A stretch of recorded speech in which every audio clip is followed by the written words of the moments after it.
Welcome back to the SSL Family Dad channel. Today we have a special project, a special edition. We're going to be building a wheelchair ramp or a handicap accessible ramp, whatever you want to call it. This is at my father-in-law's home, and he's coming up on a time when he's going to be needing this, and so we want to get this put in here for him. So we're building it in the garage here, and I've actually, funny enough, I've built this a very similar one here in this same exact location before. My mother-in-law was sick years ago before she passed, and she needed a ramp. And then once that season of life had passed, we took the ramp out, and now we're back putting it in again. So it's going to be a little different than I did last time, making a few adjustments to the plan. But I've got Summer, my big helper, here with me, and now we're going to get this kind of laid out. Got quite a bit of work ahead of us. I'll show you the quick overview plan, and then we'll get right into the work. So the back door comes out right here. We got these brick steps. We're just going to cover right over those. We'll have a small flat spot that comes out of the door to kind of get past those brick steps, and then we'll slope all the way down to this area somewhere, and then we'll have a space right here, so you'll enter in and then go up the ramp. There'll be a railing all the way down this side of it, so we're building it's very similar to a deck that I've done in the past with 4x4 railings. So the deal with the handicap or wheelchair ramps is that they have to be it's a 1 inch per foot slope or less. So it can't be any steeper than that.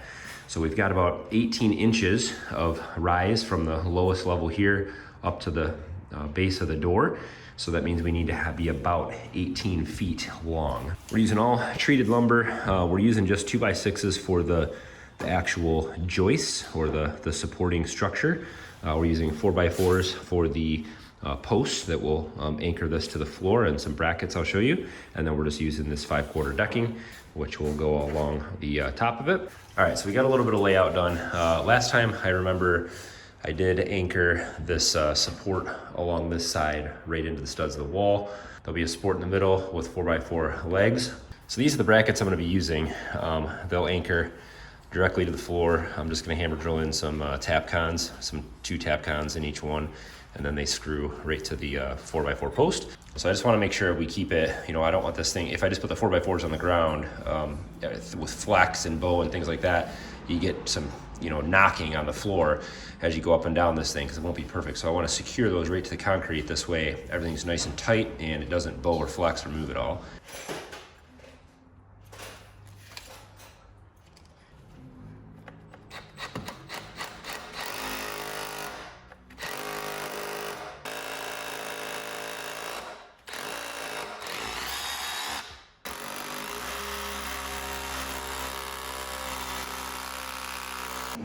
Can't do it. It's not possible, Daddy.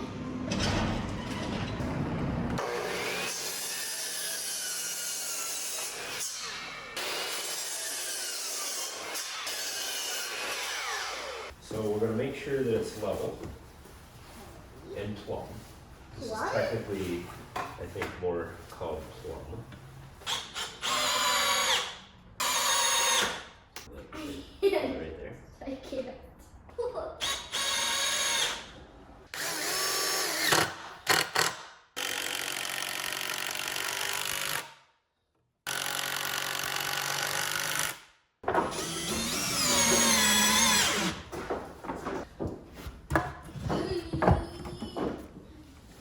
That's our first deck.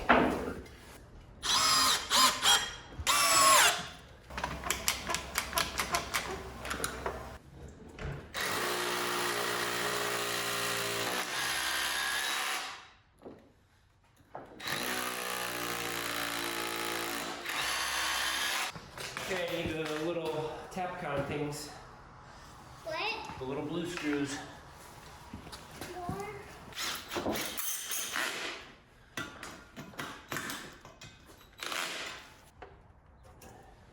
Hold it.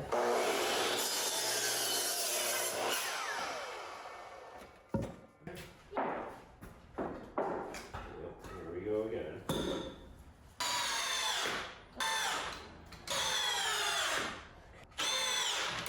So instead of using, what I did last time was I drilled holes through all these and I ran carriage bolts through. There's nothing wrong with that, of course, but these came out a few years ago, these headlocks, and these are these little screws, they have the strength of a larger 3/8 lag. And so 2 of these in these supports are plenty. They come with a big star bit. They're super easy to run in, and these things work great. So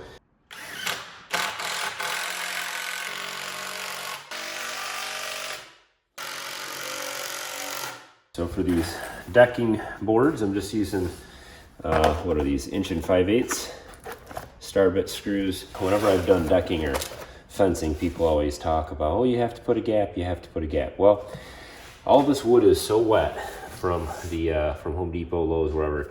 All this decking is so wet, it's gonna shrink quite a bit. So I put them, butt them right up against each other. As this stuff dries out, it's gonna leave a perfect gap in there. If you gap this and then it also dries out, you're gonna end up with huge gaps in between that. And for a wheelchair ramp, you want this to be tight. So I'm working my way down with the joists here, the supports. So I've got this one cut. This one ends right at a stud here. You can see the drywall where it meets. And then I've got the centerpiece that's gonna go right, it's gonna sit right on the stairs. So I've got this one marked off. We'll cut this off. It'll match the stairs here. And then I'm actually gonna flatten the top of this off right here so that when it's up, all the way here, it's gonna be flat, and then it's gonna start to slope down with the rest. So.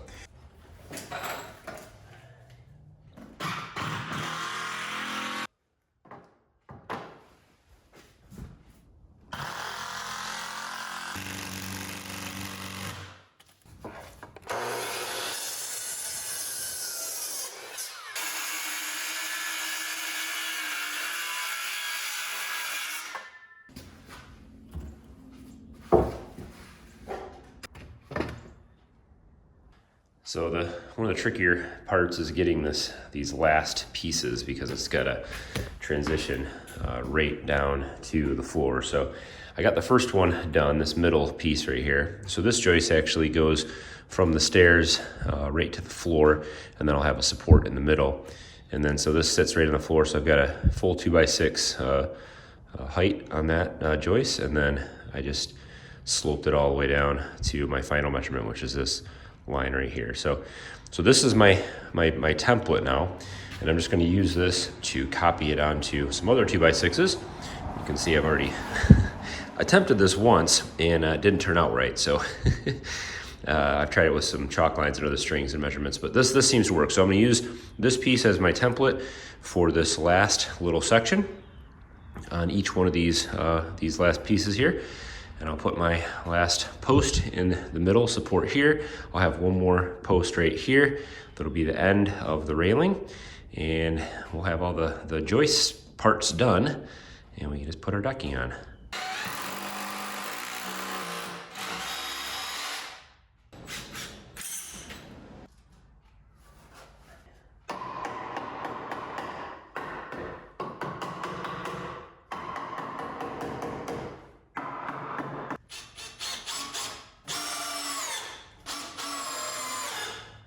So I just set up a little cutting operation for the decking.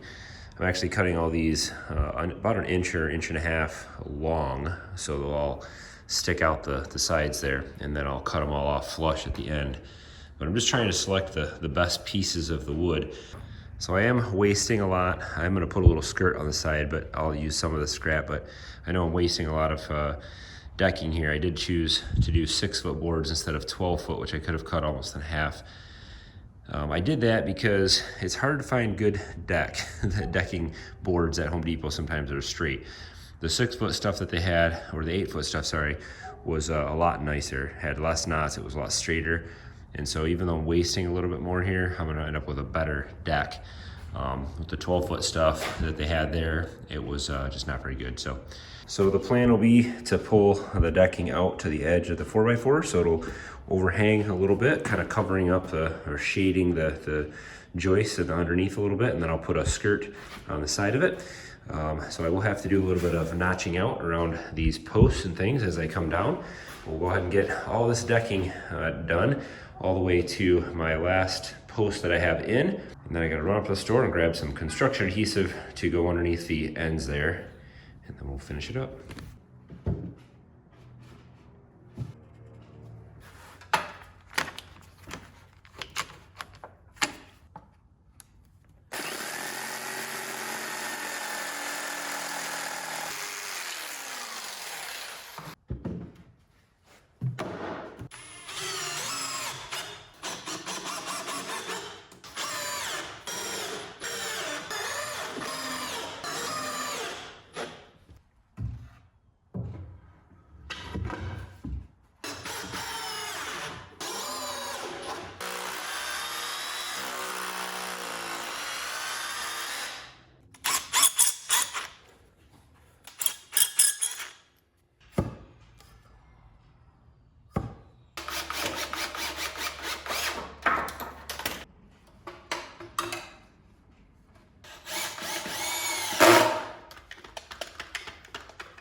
Well, that's about 95% done.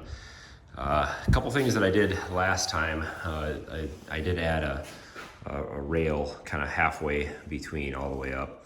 I used a treated 2x4 I think last time, or yeah, I could grab another piece of decking. So I could add that. I'll ask him if he wants that, just so you know you can't like slip underneath it or something, although it's only 18 inches off the ground. So and then I did add a railing on this side last time also, but that railing is pretty expensive right now, so I may hold off on that. Last time I also threw a piece of trim along the edge here, so I haven't installed the trim package. If he if he wants that, I can come back and throw a piece of trim just along the wall. And I didn't put the skirt on. Last time, I remember I did not actually put the skirt on last time, so I may leave that off for now, especially if there's any settling and everything like that. If there's any places underneath I need to get to for any reason, to adjust anything or add a support or something. So I'll leave that for right now. I did have to get this bracket down here that it's a flush mount 4x4 bracket. So because this just needed to be lower, the support was so low to the ground there, the brackets that I had here, they were just too high. Actually, now that I found these ones, this is the one that I used last time. I wish I would use these on all of it instead of these little riser ones. I guess that's nicer. You keep the 4x4 off the cement so it's not constantly exposed to moisture, but they're treated anyway. So I'm really happy with how the railing turns out. I really like using the decking as the top here.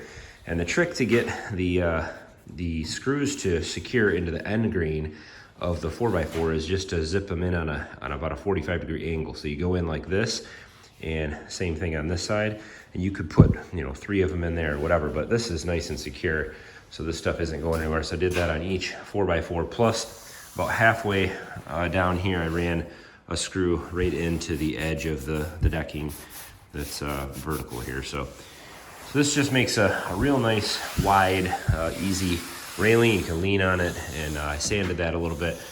The only thing I did, one of the little mistakes I'll have to come back and fix, is this decking is actually 5/32 instead of 5/4, and so it's different than the decking that I bought here. I accidentally grabbed a thicker piece. It's just a little thicker.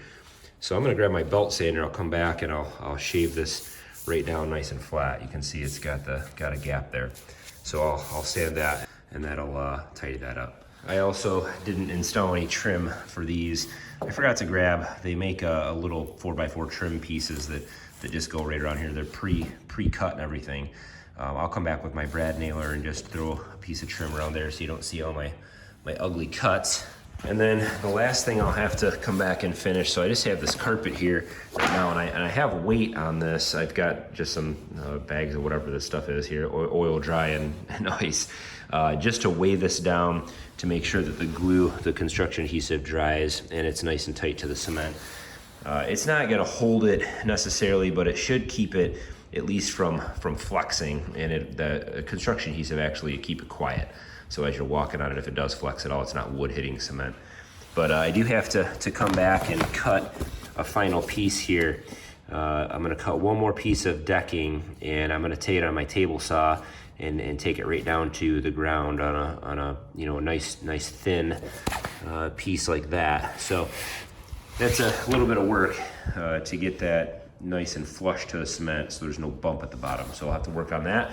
Right now I'll just throw the carpet down there for him so he doesn't trip on it. I still have to come back and sand all this too. I like to run the sander over everything, especially to get some of the marks out and any stamps and stuff like that on the wood. But this stuff is so wet right now that it doesn't sand really well. So I'll wait till this dries out, and then we'll come back and just once everything kind of settles in, we'll sand it all nice and smooth. So I can't tell you exactly how many hours it took me to finish this, but all in all, I would say it's probably about an 8-hour job total, maybe 8 to 10 hours. Now I don't do this every day, and I had to kind of design on the fly, so it takes me a little bit longer measuring and thinking and all that kind of stuff. But it's not that big of a deal. With 2 people, you definitely get it done in 6 hours. So, but hopefully this helps you out if you're looking to build a wheelchair ramp. Obviously, they're all a little different. Depends on where they're being installed and all that stuff. But sometimes I share these projects not as a how-to necessarily, but somebody looking to build one of these could watch something like this, hopefully, and hopefully get some ideas, or maybe get just the confidence to do it if you haven't done something like this before. So, but this thing's pretty solid. I think it's going to work out really well for him in the years to come, and I'm happy that we were able to get it done here over the holiday week, and hopefully he'll be able to get out and in and out a lot safer and explore the world. As always, guys, don't forget to hit thumbs up on today's video. Let me know what you guys think. Any tips, tricks, and other things to add for myself and anyone else watching, I'd love to hear from you guys. And as always, thanks for watching. Have a good one.